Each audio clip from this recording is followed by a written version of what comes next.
dia mengambil keuntungan. Apakah orang yang diramal tidak menyetujui dengan ramalan itu? Nah, terserah, kalau dia tidak menyetujui itu bukan hak kita lagi untuk berkomentar seperti itu. Nah, kalau yang tidak disetujui gitu, tidak kulon dulu, akhirnya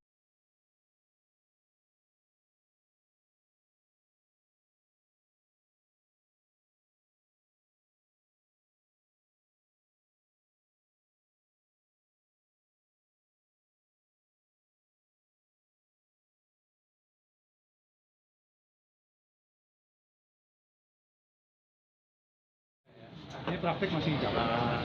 ya masih lah. Sayang dong kalau nggak pasien saya, kasihan. Ini nggak mengurangi konsultasi orang datang juga. Ya, otomatis ya pastinya berkurang lah pasti. Gitu ya, berkurang gitu Ya, sedikit-sedikit lah, ada hambatan-hambatan juga. iya.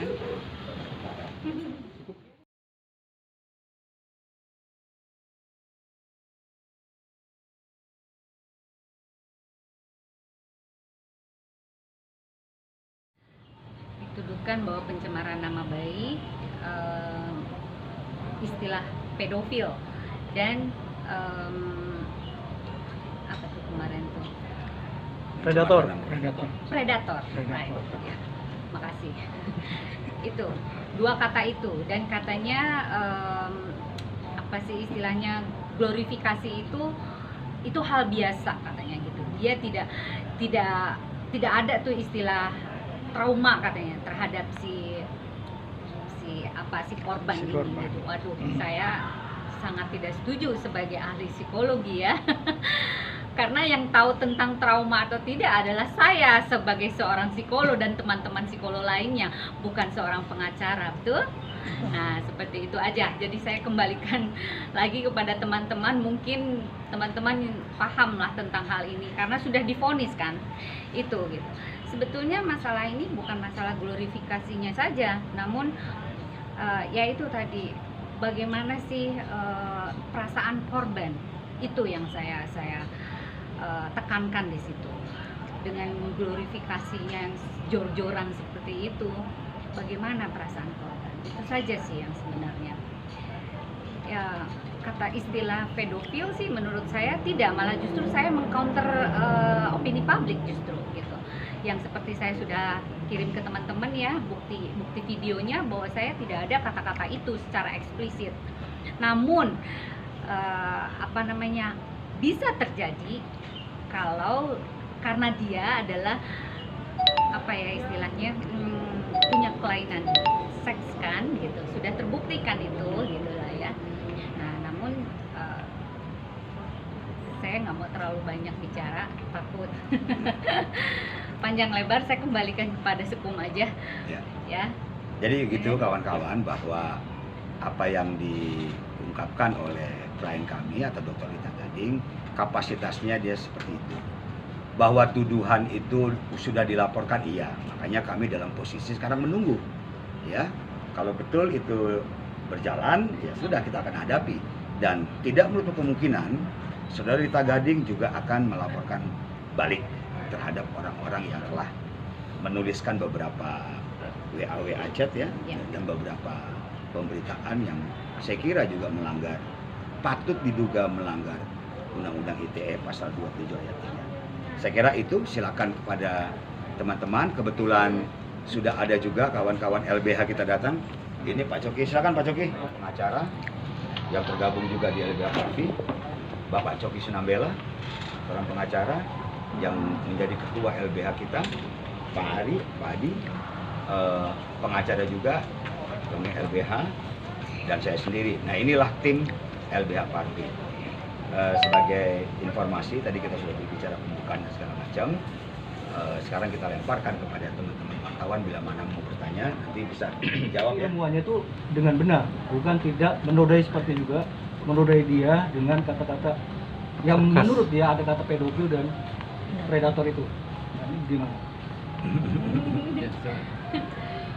Kalau menurut saya itu udah sesuai dengan kode etik ya, apapun itu gitu. Karena saya adalah psikolog dan ini sudah terpublish dan ini adalah kasus nasional yang memerlukan dan membutuhkan seorang ahli untuk bicara secara psikologis gitu. Jadi kalau misalkan itu dia belum tervonis, saya mengatakan bahwa dia pedofil, itu baru. Nah ini kan sudah semua orang udah tahu bahwa dia mantan napi kejahatan seksual dan diminta oleh wartawan untuk memberikan klarifikasi apa itu. Ya saya jelaskan dong sesuai dengan keilmuan saya. Tapi kata bahasa pedofil itu sendiri kan balita tahu sendiri nggak dengan batasan umurnya itu seperti apa? Saya tahu dan saya sudah jelaskan, ada di video, Anda silakan lihat. Dan itu saya tidak memberikan kata pedofil, hanya memberikan tagline Saiful Jamil pedofil tanda tanya 3 kali, hanya itu. Jadi kalau memang itu menginterpretasikan bahwa dia pedofil, ya urusan dia dong gitu kan. Nah sekarang tinggal teman-teman saja, apakah teman-teman juga menyetujui pendapat saya dengan ahli-ahli yang lain atau punya pendapat lain, itu kan terserah juga. Namun apa yang saya sampaikan itu tidak melanggar kode etik, selesai. Itu aja. Berarti nggak takut ya Mbak ya terkait laporan? Saya tidak takut, karena saya benar. Gitu ya. Jadi apapun yang harus saya luruskan sesuai dengan keilmuan saya, gue borong. Kita pernah ketemu nggak sama Saiful Jamil? Kenapa belum pernah? Ketemu aja nggak pernah, dan kenal pun juga nggak pernah. Duet itu saya nggak kenal. Ya, saya tidak pernah ketemu sama mereka sedikit pun. Dan saya pernah juga dilecehkan, ya boleh disebutkan? Nggak usah. Artinya itu nanti Masuk. itulah Ya, energi kita lah. oke. Sudah ada komunikasi Mbak, artinya dari ke sana coba hubungi atau Saya sudah kembalikan kepada tim saya tidak mau berkomentar apapun. Jadi alangkah baiknya mereka yang expert menjelaskan dari sisi yang lain. Jadi balita waktu itu ketika sendiri ya, artinya menggunakan bahasa-bahasa itu yang artinya juga menyinggung mungkin menurut dia kan menyinggung. Jadi saya mohon teman-teman juga harus lihat ya video-video saya yang sudah saya sebarkan itu. Jadi saya tidak mungkin bicara satu-satu lagi kan. Yang jelas di sini apapun yang saya lakukan dan apapun yang saya jelaskan itu sesuai dengan keilmuan saya. Seperti itu aja. Jadi langkah hukumnya tepat hari ini dilakukan. Sangat tepat dong. Saya juga harus memperjuangkan profesi saya, karena saya juga tidak mau profesi saya direndahkan oleh orang yang tidak paham tentang psikologi gitu loh. Kami pun juga harus bisa dalam tanda kutip membantai, tanda kutip loh ya. Jangan nanti diinterpretasikan salah lagi gitu kan, membantai profesi lain gitu. Itu sangat tidak baik juga untuk profesi saya, apalagi untuk adik-adik saya nanti gitu, para junior saya yang saya juga di dalam Lita Gading Consultant juga merekrut psikolog muda gitu ya. Ada 150 orang di Lita Gading Consultant. Itu mereka mengatakan bahwa bagaimana menurut Anda tentang kasus saya? Lebih baik saya diam. So what kalau kayak begitu? Mau diapain dunia ini kalau tidak ada ahli untuk bicara seorang seperti ini? Ini kejahatan seksual. Dan ini bahaya kalau terus begitu. Boleh dijelasin lagi nggak sih? Soalnya berarti Respon bahwa kita mengadvokasi Mbak Lita. Jadi saya kira apa yang kita jelaskan pada sore hari ini adalah kita bagian dari kuasa hukum Lita Gading, itu dari LBH Parvi, seperti Pak Coki bilang, mengadvokasi Lita Gading bila mana nanti ada panggilan dari tindak lanjut dari laporannya sih. Sudah menunggu dengan ada laporannya bulan lalu, kurang lebih tanggal 8 itu ada laporan dari Saiful Jamil. Kita juga didampingi oleh Farhad juga sebagai kuasa hukumnya. Kami sudah memberikan surat konfirmasi kepada rekan kami, yaitu saudara Farhad, soal bahwa kami adalah sebagai timnya, sebagai tim kuasa hukum dari LBH Parvi. Saya sudah ada surat kita, ini bentuknya. Tapi selanjutnya kami juga sudah menandatangani surat kuasa dengan Lita Gading dari PB Parvi, khususnya LBH Parvi, bahwa kami adalah sebagai kuasa hukum dari Dr. Lita Gading. Nah inilah, ini ya, kami sebagai kuasa hukum dari LBH Parvi, ya kan? Oleh karena itu kami akan bertindak untuk dan atas nama Dr. Lita Gading apabila ada pemanggilan dari Polda Metro Jaya.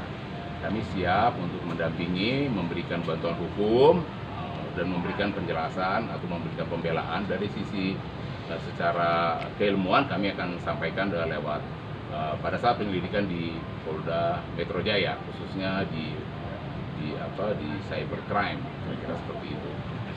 Ada rencana lapor balik Bang terkait pencemaran nama baik Bang? Memang kita melihat dulu nanti apakah nanti ada indikasi seperti itu, walaupun sebetulnya dari bahasa di TV maupun di media elektronik lainnya, kami merasa ada feeling yang menurut kami secara hukum ya, secara hukum kami lihat ada yang memang agak miss ya, ada yang membuat sepertinya perasaan Lita Gading itu seperti yang tadi kebenaran yang disampaikan itu kenapa sih harus dinodai dengan bahasa-bahasa yang memangnya sarkasme dan membuat itu tadi. Ya itu memang boleh-boleh saja karena di dunia sekarang elektronik ini itu dibolehkan saja, tapi itu tadi harus ada batas-batasnya.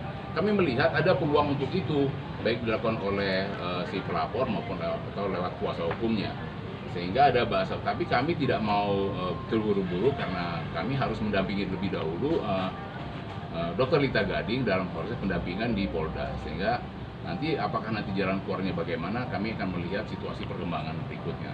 Kira-kira begitu. Mbak Lita, mungkin tadi seperti disampaikan oleh Bu Lita, dia untuk menjual ya, dan memang beberapa pendapatnya itu kontroversial, walaupun sebenarnya tujuannya adalah untuk pembenaran, ya, soal pembenaran dari sisi keilmuan sebenarnya, edukasi kepada masyarakat. Artinya memang ini kan sudah selesai putusannya dan masyarakat sudah tahu. Karena putusan ini sudah terbuka untuk umum dan masyarakat sudah tahu. Dan sebelumnya memang bukan Dr. Lita yang mengajukan itu, sudah ada dulu polling dari, sudah ada petisi, sudah ada juga dari organisasi KPI juga sudah ada juga sudah KPAI, ada juga dari yang peduli dengan anak-anak dan soal itu tadi. Dan artinya diminta pendapat bagaimana dengan soal keilmuannya dari Dr. Lita Gading. Oleh karena itu rekan-rekan dari pers bertanya, sehingga dia bicara memang karena memang gayanya Bu Lita itu adalah dia namanya juga dia seorang dosen juga, baik dia juga guru, dan dia menyampaikan di beberapa forum ya, beberapa lainnya, sehingga dia menyampaikan sesuatu itu memang agak semangat, sehingga dengan kesemangatan itu tadi bisa saja dia juga ada yang slip tongue, tapi itu bukan tujuan itu sebenarnya, adalah untuk soal meluruskan. Jadi sama seperti kita bilang itu, kalau di dalam judul film itu sama seperti kebenaran yang ternodai dengan versinya Bu Lita, versi dari sisi keilmuan dia sebagai psikologis. Dan ini juga menghindari supaya nanti para psikologis lain yang junior maupun di atas itu dalam menyampaikan statement apapun tentang keilmuan dia, bertanya itu juga tidak ternodai gitu, seakan-akan kok jadi dia yang bersalah, padahal kan bicara soal kebenaran dan yang sebenarnya yang terjadi, dan itu diminta hanya pendapat gitu, sehingga dari sisi keilmuan yang keluar dari sisi bidang dia yang memang dia kuasai selama ini. Dan kebetulan kenapa Bu Dr. Lita yang terpilih ya seperti itu faktanya yang ada di lapangan, sehingga itu adalah choice dari si pelapor sebenarnya, dari dia sendiri memilih mana yang harus ini, dan memang yang menjual kayaknya Dr. Lita Gading. Kalau kita lihat ya mungkin dia juga eye catching ya bagi dari kawan-kawan pers ya maupun infotainment. Nah, jadi ya seperti yang saya bilang tadi, seperti sebenarnya ini ada tagline-nya itu sama seperti kebenaran yang ternodai. Jadi apa yang disampaikan oleh Dr. Lita itu sebenarnya apa yang dirasakan oleh masyarakat, karena memang korban itu juga sendiri kan tidak semua bisa terungkap di publik ya kan, karena ini kan hal-hal yang menurut susila juga itu kan tidak perlu diekspos, tapi karena ini diminta pendapat Dr. Lita ya kalau boleh buat dia harus menyampaikan dari sisi keilmuan.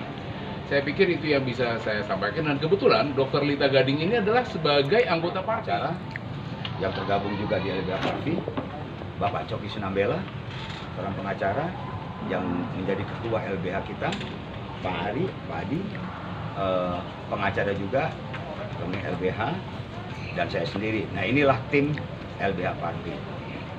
Sebagai informasi, tadi kita sudah berbicara pembukaan dan segala macam.